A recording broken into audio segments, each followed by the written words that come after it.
Well, we got the Western Chapter ISA conference coming out, and they've, for some reason, titled it the Far Out ISA conference. So, figured I'd dress appropriately. You know, I received a package in the mail the other day, and I had no idea what it was. It was addressed to me, so I opened it up, and there was a tree in the package here for me. So I opened it up and I read the letter, and it is in commemoration of the 87th Annual Western Chapter ISA Conference and Trade Show. And they talk about planting this tree and sending in videos. And so I took a look at the tree. What did they give me? There's a lot of instructions here. How's the weather? Keep it happy. Permanent location. Planting your tree. It's some really good stuff in here. And then I looked at the choice of the tree, plant trees, and they sent me a redwood, a coast redwood, Sequoia sempervirens. Well, you know, it's a beautiful tree. It's one of my favorite trees. So I've got this little tree. What am I going to do with it? Well, I don't know where to put it first off, so it's going to go into a pot. It's going to go into my garden where it's going to get plenty of water.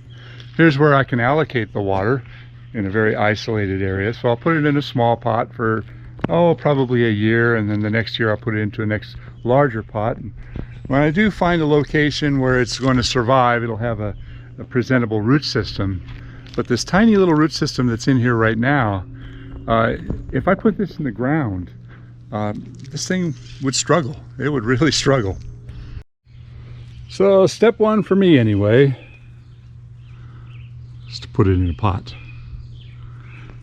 I'll nurture this little creature until it fills up more roots in here. Then I'll move it to a bigger pot,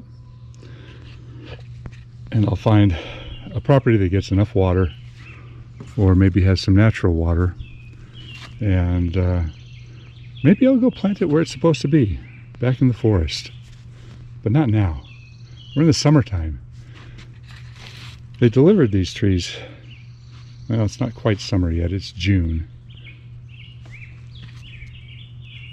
We'll see. I'm also going to put it in a shady spot for a while, because you can see the tips of the needles here, they're a little bit tinged. That's the way it came in the container. That's an interesting idea, shipping out trees in containers.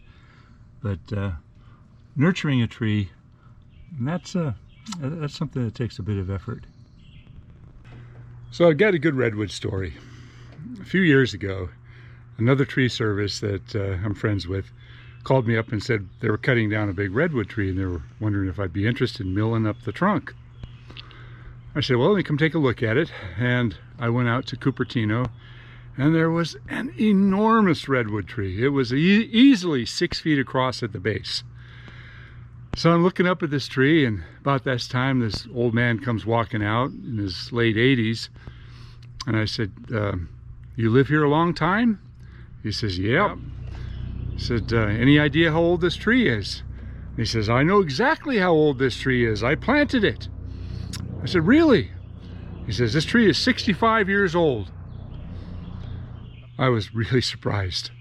Then he went on to tell me that he used to work in a nursery where he took cuttings of redwoods and sprouted them, and this was a cutting that he put in the ground. So from a cutting to 65 years of age, 6 feet across the base, I was really, really surprised. So then I got to thinking about it, and I said to him, I said, since you started this tree and have lived with it your whole life, doesn't it bother you to cut it down? He goes, nah, it's only a cutting. I had to kind of laugh and chuckle about it, but there was some truth to that statement. You know, redwood trees are one of my favorite trees in the right environment. When you told me it was a fun job, I knew we were in trouble. Where they belong, up in the forest, in the right native habitat, at the right elevation, near the area where they get some ocean fog, and that's where they grow really slowly. But it's because they grow so slowly in the right environment. If you take a redwood tree and put it down in the urban environment. And there's a good shot of the top. It's a big brown dead top. So I was trying to figure out, why did it die? What's going on up there? And give it irrigation and full sunlight, and there's no competition. They easily grow 4 or 5 times faster than they do in their native habitat. All right,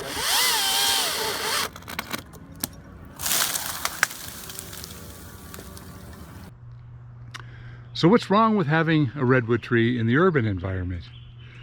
Well, for one, the lumber quality is really not very good.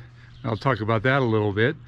The growth rings on this tree that we did actually end up milling it up, they were over an inch apart, which is astounding because even a second growth redwood tree has about 8 to 10 years per inch, and an old growth redwood might have 30 or 40 years per inch of thickness.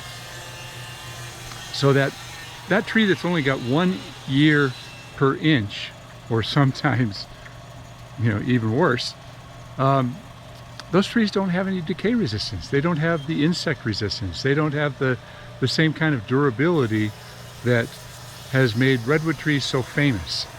And you have to ask yourself, well, why do people believe that redwood trees are insect resistant and decay resistant?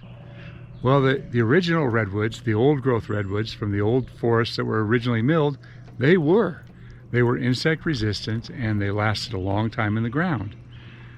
But you take an urban redwood tree, and by comparison, that lumber is garbage. Sadly, the trees themselves are also a problem. What we're experiencing now is there's some kind of a trunk canker disease, and I don't even know what it is, but it has kind of a yellow oozing from the bark, and we're seeing that redwood trees are dying all over the place down in the valley. They're also being planted in abundance. The state of California planted thousands, maybe tens of thousands of redwood trees along some of our freeway systems. 880 is just lined with miles and miles and miles of dead and dying redwood trees that are not getting enough water. Speaking of water, we're in a drought. Why would you want to plant a tree that requires so much water? If we go into a mandatory water conservation effort, which is very, very possible, I'd say likely, you're not going to be able to save these trees. You're not going to be able to keep them going. An established tree will linger for a long, long time, but eventually it's got to have water. So if the rains don't come, these giants that you're planting are ultimately going to succumb to the loss of water. Anyway, long and the short of it is, I love redwood trees. I love hiking in the redwoods. I used to love going up to Big Basin. Sadly, that area is burned and I haven't been up there in a while. But Yosemite's got some beautiful groves. The Lost Coast in Northern California. The Redwood Highway up off of 101, way up north. So many beautiful areas. You know, to go visit a redwood forest it's really something that you'll never forget. But the redwood trees that are planted in urban environments, huge mistake. Don't do it. Hey, thanks for watching.